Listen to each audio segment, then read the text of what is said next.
everyone, welcome back to my channel Chem Talks by Pooja Malik. In today's video, we are going to discuss the various chemical tests that are used to identify different functional groups present in the compounds. Chemical test एक ऐसी term है जो बार बार आपको अपनी text books में and exam में फ्रिक्वेंटली देखने को मिलेगी।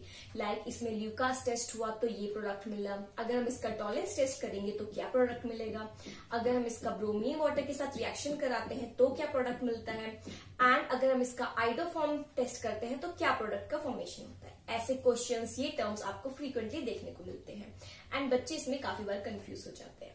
सो इस वीडियो के थ्रू आज हम ये कंफ्यूजन क्लियर करेंगे एंड इन सभी टेस्ट को एक बार डिस्कस करेंगे कि ये किस लिए परफॉर्म करते हैं, इनमें क्या क्या कंपोनेंट्स प्रेजेंट होते हैं। सो आज की वीडियो में जो टेस्ट हम डिस्कस करने जा रहे हैं that is this 8 test: bromine water test, Baeyer's test, Tollens test, Lucas test, Fehling's test, Benedict's test, Schiff's test and iodoform test. ये 8 टेस्ट आज हम डिस्कस करेंगे। So kindly watch the video and subscribe to my channel. और अगर आपको video अच्छा लगता है, यूजफुल लगता है, please give it a like. Let's start. The first test is bromine water test. This test is done to check the unsaturation present in our compounds. अगर हमारे कंपाउंड में कोई भी अनसैचुरेटेड ग्रुप प्रेजेंट होता है like alkene या alkyne, तो वो इस ब्रोमीन वाटर के साथ रिएक्ट करता है और उस अनसैचुरेटेड साइड को सैचुरेट कर देता है। फॉर एग्जांपल, अगर हम इथीन का रिएक्शन करते हैं ब्रोमीन वाटर के साथ तो जो प्रोडक्ट मिलता है दैट इज डाइब्रोमोइथेन। बेसिकली जो कार्बन डबल बॉन्ड प्रेजेंट होता है उस पर जो Br2 के 2 एटम्स होते हैं वो आके जुड़ जाते हैं और इस अनसैचुरेटेड एटम से जुड़ के इसको सैचुरेट कर देते हैं। जब हमने ओरिजिनली रिएक्टेंट में ब्रोमीन वाटर लिया तो उसका ऑरेंज कलर होता है, बट अगर ये रिएक्शन प्रोसीड करता है ब्रोमीन वाटर के साथ तो वो ब्रोमीन वाटर को डीकलराइज कर देता है। अगर ब्रोमीन वाटर डीकलराइज होगा तो हम कहेंगे कि हमारे कंपाउंड में अनसैचुरेशन प्रेजेंट है। अगर ब्रोमीन वाटर डीकलराइज नहीं होगा तो हम बोलेंगे भाई एडिशन रिएक्शन नहीं हो पाया एंड डीकलराइजेशन नहीं हुआ है। सो इसके कलर हिंट होता है कि हमारा टेस्ट पॉजिटिव आया या नेगेटिव आया। So basically bromine water test हम कब करेंगे? जब हमें चेक करना होगा कि हमारे कंपाउंड में कोई डबल बॉन्ड, ट्रिपल बॉन्ड, कोई भी अनसैचुरेटेड ग्रुप प्रेजेंट है या नहीं। Second is Lucas test. इस टेस्ट को हम यूज करते हैं primary, secondary and tertiary alcohols को डिस्टिंग्विश करने के लिए। हम जो रिएक्शन कर रहे हैं उसमें किस तरह का एल्कोहल इन्वॉल्व है, प्राइमरी है, सेकेंडरी है या टर्शियरी है, उसको चेक करने के लिए हम उसका ल्यूकास टेस्ट करते हैं। इसमें हम रिएजेंट यूज करते हैं Lucas reagent, that is a solution of anhydrous zinc chloride in concentrated HCl।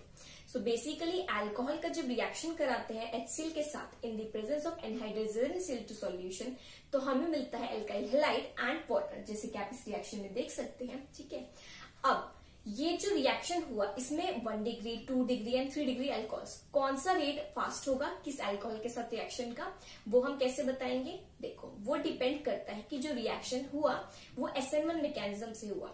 SN1 में क्या होता है? इंटरमीडिएट कार्बोकेटाइन फॉर्म होता है। तो जिस अल्कोहल के साथ ज्यादा स्टेबल इंटरमीडिएट कार्बोकेटाइन फॉर्म होगा उसका रिएक्शन फास्टर होगा, जिसमें स्टेबल इंटरमीडिएट कार्बोकेटाइन फॉर्म नहीं हो पाएगा उसका रिएक्शन स्लो होता है। सो बेसिकली वी नो कि जो कार्बोकेटाइन की स्टेबिलिटी होती है वो क्या होती है? 3 degree stable, then 2 degree carbocation and it is stabler than the 1 degree carbocation. So basically क्योंकि 3rd डिग्री अल्कोहल यानी कि टर्शियरी अल्कोहल में 3 डिग्री कार्बोकेटाइन फॉर्म हो रहा है तो उसके साथ ये बहुत जल्दी रिएक्शन करता है एंड इमीडिएट रिएक्शन हो जाता है, एकदम से टर्बिडिटी अपीयर हो जाती है रिएक्शन में। अगर हम बात करें सेकेंडरी अल्कोहल की तो उस रिएक्शन में थोड़ा टाइम लगता है, फ्यू मिनट्स में रिएक्शन होता है, a little slower reaction occurs. But अगर हम प्राइमरी अल्कोहल की बात करें, ये हमें बहुत अच्छे से पता है कि जो प्राइमरी अल्कोहल होता है वो 1 डिग्री में रिएक्ट निग्लिजिबली ही करता है, वो फेवर ही नहीं करता उसको, है ना। 1 डिग्री जो होता है SN1 मैकेनिज्म को नहीं फेवर करता, तो इसलिए इसमें प्राइमरी अल्कोहल के साथ ल्यूकास टेस्ट पॉसिबल नहीं होता। अगर हमने ल्यूकास रिएजेंट का रिएक्शन कराया है 1 डिग्री अल्कोहल के साथ एंड प्रोडक्ट नहीं मिला तो हम क्या बताएंगे कि जो रिएक्टेंट हमने यूज किया उसके अंदर कौन सा अल्कोहल था? Primary alcohol. अगर एकदम से रिएक्शन हो गया, फटाफट प्रोडक्ट मिल गया तो मतलब 3 डिग्री अल्कोहल था एंड थोड़ा सा टाइम लगा तो that means secondary alcohol was present in the reaction. So इस तरह से ल्यूकास टेस्ट के बेसिस पे हम इन अल्कोहल्स को डिफरेंशिएट कर सकते हैं। The next test is Baeyer's test. Baeyer's test क्या होता है? ये भी एक अनसैचुरेशन के लिए ही टेस्ट होता है, दैट इज डबल बॉन्ड या ट्रिपल बॉन्ड को डिटेक्ट करने के लिए हम बेयर्स टेस्ट को करते हैं। इसमें जो बेयर्स रिएजेंट यूज होता है that is dilute potassium permanganate यानी कि dilute KMnO4। Basically dilute KMnO4 जब इस डबल बॉन्ड या ट्रिपल बॉन्ड यानी कि अनसैचुरेटेड साइड के साथ रिएक्शन करता है तो ये उसको ऑक्सीडाइज कर देता है एंड हमें डायोल प्रोडक्ट मिलता है। जैसे कि आप रिएक्शन में देख सकते हैं, यहाँ पे हमने एक इथेन मॉलिक्यूल लिया एंड उसको जब हमने बेस रिएजेंट यानी कि डाइल्यूट KMnO4 के साथ रिएक्शन कराया तो जो हमें प्रोडक्ट मिला दैट वाज इथेन 1,2-डायोल एंड मैंगनीज ऑक्साइड। ठीक है, सो क्योंकि यहाँ पे इथेन 1,2-डायोल बन जाता है तो दैट मीन्स रिएक्शन ने प्रोसीड किया है एट अनसैचुरेटेड साइड एंड उसको ऑक्सीडाइज किया। अब हमें पता कैसे लगेगा रिएक्शन में कि बेस रिएजेंट ने वर्क किया है नहीं। देखो, अगर हम नॉर्मल देखें डाइल्यूट KMnO4 तो उसका पर्पल कलर होता है सॉल्यूशन का एंड अगर रिएक्शन के बाद वो पर्पल कलर हट जाता है दैट इज सॉल्यूशन डीकलराइज हो जाता है। दैट मीन्स जो हमारा रिएक्टेंट था उसमें अनसैचुरेशन प्रेजेंट है। अगर डीकलराइज नहीं होता है that means compound is saturated. इस तरह से हम बेस टेस्ट को यूज करते हैं टू डिटेक्ट डबल बॉन्ड और triple bonds. Fourth test is Tollens test. Tollens test क्या करता है, ये एल्डिहाइड्स और कीटोन्स को डिस्टिंग्विश करने के लिए हम यूज करते हैं। अगर किसी रिएक्शन में एल्डिहाइड प्रेजेंट है या कीटोन प्रेजेंट है, हमें ये चेक करना है तो हम क्या यूज करेंगे, टॉलेंस रिएजेंट। टॉलेंस रिएजेंट होता क्या है, basically it is an aqueous basic solution of silver ions coordinated to ammonia molecules. जैसा कि आप देख सकते हैं टॉलेंस रिएजेंट में किस चीज का सोल्यूशन होता है, AgNH3 ट्वाइस प्लस आयंस के सोल्यूशन होता है। ठीक है जी, अब हमने कहा कि जो टॉलेंस टेस्ट होता है वो एल्डिहाइड और कीटोन को डिस्टिंग्विश करने के लिए यूजफुल होता है। ये डिस्टिंग्विश करता किस बेसिस पे है, देखो जो एल्डिहाइड्स होते हैं वो बहुत ही रेडिली ऑक्सीडाइज हो जाते हैं as compare to ketone molecules and इसीलिए जैसे ही एल्डिहाइड के मॉलिक्यूल्स टॉलेंस रिएजेंट के कांटेक्ट में आते हैं वो फटाफट से ऑक्सीडाइज हो जाते हैं और टॉलेंस टेस्ट का रिजल्ट पॉजिटिव आता है।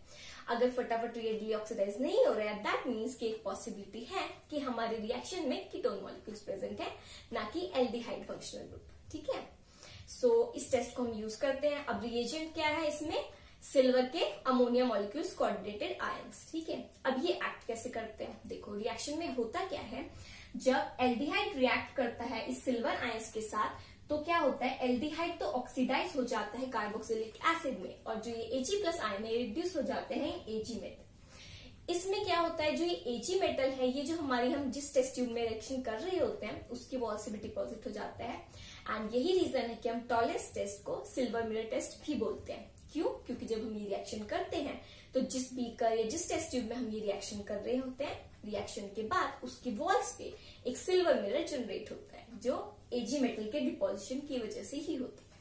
ठीक है, सो टॉलेंस टेस्ट में हमें क्या समझ में आया, ये कि एल्डिहाइड और कीटोन्स को डिस्टिंग्विश करता है।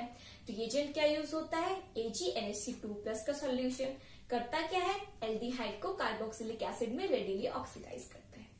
अब जो हम इसमें टॉलेंस रिएजेंट यूज कर रहे हैं हम वो बनाते कैसे हैं, बेसिकली हम एक सिल्वर नाइट्रेट का सोल्यूशन लेते हैं एंड उसमें सोडियम हाइड्रोक्साइड के सोल्यूशन को ऐड करते हैं। इस सॉल्यूशन को मिक्स करने के बाद उसमें हम धीरे धीरे ड्रॉप वाइज ऐड करते हैं एक्वस अमोनिया एंड हमें जो सॉल्यूशन मिलता है उसको हम बोलते हैं टॉलेंस रिएजेंट। ठीक है, द फिफ्थ वन इज शिफ्ट टेस्ट। शिफ्ट टेस्ट में क्या होता है कि एक और ऐसा टेस्ट है जिसको हम एल्डिहाइड डिटेक्शन के लिए यूज कर सकते हैं। हमारे रिएक्शन में एल्डिहाइड ग्रुप प्रेजेंट है या नहीं उसको पता करने के लिए भी हम शिफ्ट टेस्ट यूज कर सकते हैं। इसमें जो शिफ्ट रिएजेंट हम यूज करते हैं वो एक फुशिंग डाई से बनता है जिसको पहले डीकलराइज किया जाता है सल्फर डाइऑक्साइड की हेल्प से। अब जब इस डीकलराइज डाई के सॉल्यूशन यानी कि शिफ्ट रिएजेंट में हम अपना अननोन सैंपल ऐड करते हैं तो अगर ऐड करने के बाद उसके अंदर एक मेजेंटा कलर डेवलप हो जाता है तो हम बोलते हैं कि एल्डिहाइड ग्रुप प्रेजेंट है एंड क्योंकि वो पहले डीकलराइज्ड डाई सॉल्यूशन था, अगर वो डीकलराइज्ड ही मिलता है रिएक्शन के बाद भी दैट मीन्स कि हमारे रिएक्टेंट के अंदर एल्डिहाइड ग्रुप प्रेजेंट नहीं था। सो ये भी बता सकता है कि हमारी जो रिएक्शन है उसमें एल्डिहाइड ग्रुप इन्वॉल्व है या नहीं। अगर एलिफैटिक एल्डिहाइड इन्वॉल्व होता है तो इमीडिएटली मेजेंटा कलर अपीयर होता है रिएक्शन में। अगर उसके अंदर एरोमेटिक एल्डिहाइड या फिर एलिफैटिक कीटोन्स प्रेजेंट होते हैं तो रिएक्शन बहुत स्लोली होता है और धीरे धीरे पिंक कलर डेवलप होता है एंड अगर रिएक्शन में एरोमेटिक कीटोन प्रेजेंट होते हैं तो शिफ्ट रिएजेंट ये रिएक्शन कराता ही नहीं है। This is all about the शिफ्ट reagent. The next test is Benedict's test. Benedict's test हम यूज करते हैं रिड्यूसिंग शुगर्स के डिटेक्शन के लिए, ये चेक करने के लिए क्या कोई ऐसे शुगर कंपाउंड में प्रेजेंट है जिसमें फ्री कीटोनिक या एल्डिहाइडिक ग्रुप प्रेजेंट हो। तो उसके लिए हम यूज करते हैं बेनेडिक्स रिएजेंट। अब बेनेडिक्स रिएजेंट को हम प्रिपेयर कैसे करते हैं, basically it is a mixture of sodium carbonate, sodium citrate and copper 2 sulphate pentahydrate. इन तीनों के मिक्सचर से बेनेडिक्ट सॉल्यूशन प्रिपेयर होता है। एंड इसमें क्या होता है, जो सिट्रेट आयंस हैं वो कॉपर 2 के साथ बॉन्ड बना के कॉम्प्लेक्स बना लेते हैं एंड वही बेनेडिक्ट सॉल्यूशन में प्रेजेंट होता है complex ion, that is this copper citrate ions. ठीक है जी, ये जो बेनेडिक्ट सॉल्यूशन होता है ये ब्लू कलर का होता है। अब जब ये एक ऐसे रिड्यूसिंग शुगर के साथ रिएक्ट करता है जिसमें एल्डोस या फिर कीटोस ग्रुप प्रेजेंट होता है, तो ये उसको ऑक्सीडाइज कर देता है टू कार्बोक्सिलेट एनायन। जैसे कि आप देख सकते हैं ये एल्डोस था, ये चेंज हो गया कार्बोक्सिलेट एनायन में इन the presence of Benedict solution. अब हमें पता कैसे लगेगा कि रिएक्शन प्रोसीड कर गया है, जो रिएक्शन हुआ उसमें रिड्यूसिंग शुगर प्रेजेंट था या नहीं। उसके लिए हम देखते हैं प्रोडक्ट। देखो, जो रिएक्टेंट होता है उसमें हमने यूज किया बेनेडिक्ट सॉल्यूशन एंड उसका ब्लू कलर होता है। जब रिएक्शन प्रोसीड कर जाता है, अगर ये रिएक्शन प्रोसीड हुआ एंड एल्डिहाइड या कीटोनिक ग्रुप चेंज हुआ कार्बोक्सिलेट एनायन में, तो उस केस में जो साइड प्रोडक्ट बनता है दैट इज कॉपर का ऑक्साइड एंड वो ब्रिक रेड कलर का होता है। सो जब हम रिएक्शन करते हैं तो हम क्या करते हैं, एक टेस्ट ट्यूब लेते हैं, उसके अंदर अपना रिड्यूसिंग शुगर लेते हैं एंड या फिर रिड्यूसिंग शुगर अभी हमें नहीं पता है, एक सॉल्यूशन लेते हैं, उसके अंदर बेनेडिक्ट सॉल्यूशन को ऐड करते हैं, फिर वाटर बाथ पे उसको हीट करते हैं। जब वो हीट हो जाता है उसके बाद अगर हम उसमें देखते हैं कि एक रेड पीपीटी का फॉर्मेशन हुआ, दैट कंफर्म्स कि जो टेस्ट ट्यूब में हमने रिएक्टेंट लिया था it was a reducing sugar. अगर रेड कलर नहीं आता है दैट मीन्स कि उसमें रिड्यूसिंग शुगर प्रेजेंट नहीं था। इस तरह से हम बेनेडिक्ट टेस्ट को प्रोसीड करते हैं। The next chemical test which we are going to discuss is Felling's test. Felling's test क्या होता है, एक ऐसा टेस्ट है जो एल्डिहाइड एंड कीटोन्स को डिफरेंशिएट करने के लिए यूज होता है। बेसिकली जो एल्फैटिक एल्डिहाइड्स होते हैं वो फेलिंग सॉल्यूशन के साथ रिएक्ट करते हैं, एरोमेटिक एल्डिहाइड्स भी ये टेस्ट नहीं देते हैं, कीटोन्स भी ये टेस्ट नहीं देते। सो बेसिकली इसमें हम फेलिंग सॉल्यूशन का एल्डिहाइड के साथ रिएक्शन करते हैं तो वो प्रोसीड करता है। एंड अब जो फेलिंग सॉल्यूशन है या जो हम बोल सकते हैं फेलिंग्स रिएजेंट है, वो क्या होता है, जो फेलिंग्स रिएजेंट है वो दो सॉल्यूशन से मिलकर प्रिपेयर किया जाता है, solution A and solution B. Fehling solution A में हम लेते हैं aqueous solution of copper sulphate and Fehling solution B में हम लेते हैं सोडियम पोटेशियम टार्ट्रेट। बेसिकली इसको हम रोशेल सॉल्ट भी बोलते हैं एंड ये फेलिंग सॉल्यूशन बी का पार्ट होता है। अब जब हम रिएक्शन प्रोसीड करते हैं तो हम इक्वल अमाउंट्स में लेते हैं Fehling solution A and Fehling solution B and उस सॉल्यूशन में हम ऐड करते हैं एल्डिहाइड ग्रुप। रिएक्शन होने के बाद क्या होता है इसके अंदर, अगर हम इनिशियली देखें तो यहाँ पे 1:1 में हमने लिया, साथ में एल्डिहाइड के साथ रिएक्शन करा है। अब प्रोडक्ट फॉर्मेशन जब होता है तो इसमें एक रेडिश ब्राउन पीपीटी फॉर्म होती है। अगर रेडिश ब्राउन पीपीटी फॉर्म हो रही है तो हम बोलेंगे कि हमारे रिएक्टेंट में एल्डिहाइड ग्रुप कंफर्म्ड है। अगर ये पीपीटी का फॉर्मेशन नहीं होता दैट मीन्स कि एल्डिहाइड ग्रुप प्रेजेंट नहीं था। ठीक है, आप इसके लिए पर्टिकुलर रिएक्शन देखिए, ये रहा एल्डिहाइड ग्रुप, ये रिएक्शन कर रहा है सॉल्यूशन ए जिसमें कॉपर आयंस है एंड विद सॉल्यूशन बी जिसमें हाइड्रोक्सिल आयंस है एंड ये रिएक्ट करने के बाद क्या देता है, कार्बोक्सिलेट आयन। ठीक है, एंड साथ में कॉपर डाइऑक्साइड की जो पीपीटी बनती है यही है रेडिश ब्राउन पीपीटी जो फॉर्म होती है। इसी की वजह से ये ब्राउन कलर का शो होता है। सो अगर ये शो हो रहा है कलर तो हम बोलेंगे कि एल्डिहाइड ग्रुप कंफर्म्ड है। This is Fehling's test. Next one is iodoform test. Iodoform test कौन से ग्रुप देते हैं, बेसिकली जब कार्बोनिल ग्रुप के साथ डायरेक्टली एक मिथाइल ग्रुप जुड़ा होता है, दैट इज एक कार्बन डायरेक्टली लिंक्ड होता है विद 3 अल्फा हाइड्रोजन्स, वही वाले जो ग्रुप्स होते हैं ये आइडोफॉर्म टेस्ट को कंफर्म करते हैं। अब आइडोफॉर्म टेस्ट प्रोसीड कैसे करते हैं वो देखिए। सी, यहाँ पे हम पहले सोडियम हाइड्रोक्साइड का एक हैलाइड के साथ रिएक्शन कराते हैं एंड क्या मिलता है, सोडियम हाइपोहैलाइड।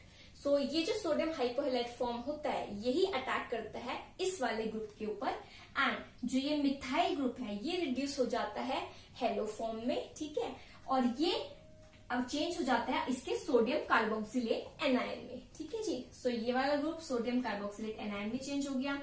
जो इसका CH3 यानी कि जो मिथाइल ग्रुप है, जो मस्ट कंडीशन है कि कार्बोनिल ग्रुप से अटैच्ड होना चाहिए, वही रिड्यूस होता है हेलो फॉर्म या फिर कह सकते हैं आइडो फॉर्म में। अगर हमें पर्टिकुलरली हेलोजन आई ले लेंगे तो वो आइडोफॉर्म का फॉर्मेशन हो जाएगा। एंड हेलोफॉर्म का फॉर्मूला क्या है, CHX3। बेसिकली एक CH4 के ऊपर 3 हाइड्रोजन रिप्लेस हो गए हैं हेलाइड आयन से। ठीक है, सो CHX3 का फॉर्मेशन होता है, इसी को हम हेलोफॉर्म बोलते हैं।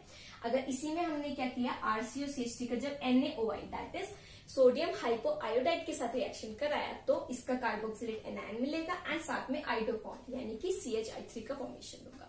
ये वो वाली कंपाउंड सी टेस्ट देंगे जिनमें कार्बोक्सिलिक ग्रुप के साथ, ठीक है, कार्बोनिल ग्रुप के साथ डायरेक्टली क्या अटैच होगा, एक मिथाइल ग्रुप अटैच होगा। वही मिथाइल ग्रुप किसमें चेंज हो जाता है, आइडो फॉर्म के अंदर। ठीक है जी। सो ये टेस्ट यूज कहाँ होता है, जहां हमें चेक करना होता है कि COCH3 ग्रुप प्रेजेंट है या नहीं। सो आई होप कि ये सब केमिकल टेस्ट आपको क्लियर होंगे एंड जब भी आप इनको पढ़ेंगे तो ये आपको क्लियरली याद रहेंगे कि इनका फंक्शन क्या है, ये किसको डिस्टिंग्विश करने के लिए यूज होते हैं एंड इनके अंदर कौन कौन से रिएजेंट्स हम यूज करते हैं। इनमें से रिलेटेड किसी भी चीज से आपको अगर कोई भी डाउट हो तो please mention it in the comment section. Thank you.